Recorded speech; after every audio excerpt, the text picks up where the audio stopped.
Ito na mga insan, lagay na sila mantika, mekos-mekos na nila, gamit na nila kanilang mga kamay, no problem. Tapos lagay na nila, halo-halo na nila sa harina yan.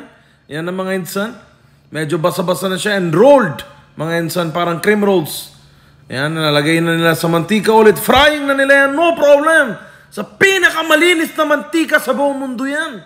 Yan na mga insan, iba-ibang kulay. Binuhat ni insan na wala siyang gamit na deodorant. Wala problema yan. Ito mga insan kakaiba, tinanggal na ni Tito yung takip ng ice cooler at yan na yung mango ice cream. Bakit mango ice cream mga insan yan?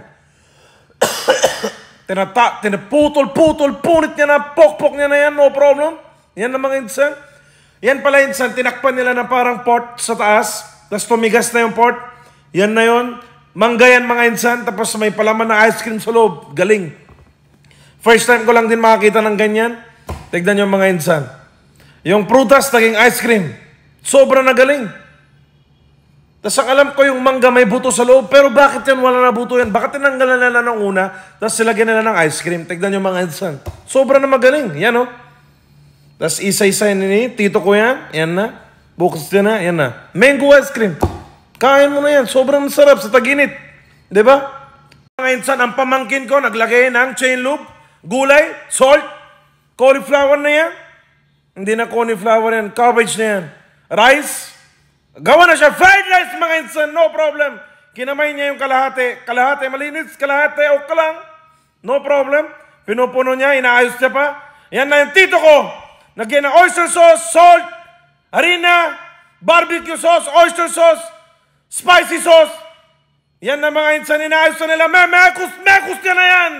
Mekus niya na yan mga insan. No problem. Ikot-ikot niya na yan mga insan. Hanggang sa makuha niya yung kulay red ng rice. No problem. Yan na. Hard work.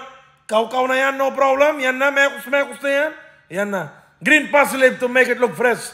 Serving na sinsan ko na isa yan. No problem na yan. Family business is good. With chutney. Kain mo na yan insan. Punit mo. Ito na mga insan. Kinakain namin to. Maaga pa lang sabihin ko na sa inyo. Okay. From the top tayo yan mga insan. Yan na. Pok-pok na nila yan. Wala na problem.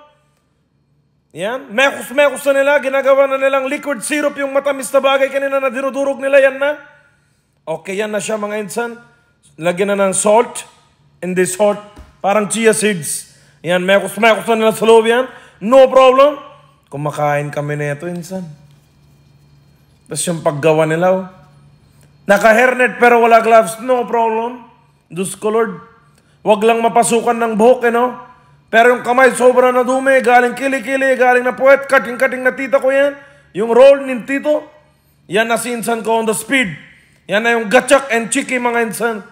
Yan na. Packing. Wow, packing na yan, maka na, no problem. Yan na mga insan, kain nyo na yan, matamis. Fried rice king ng pinsan ko na yan. Tignan nyo mga insan, ang dumi niya magluto. Yung ibang kanin na hulog-hulog na yan, papakain din nila sa inyo yan. Kaya huwag kayo kakain kay insan kasi sobra ng dumi yan.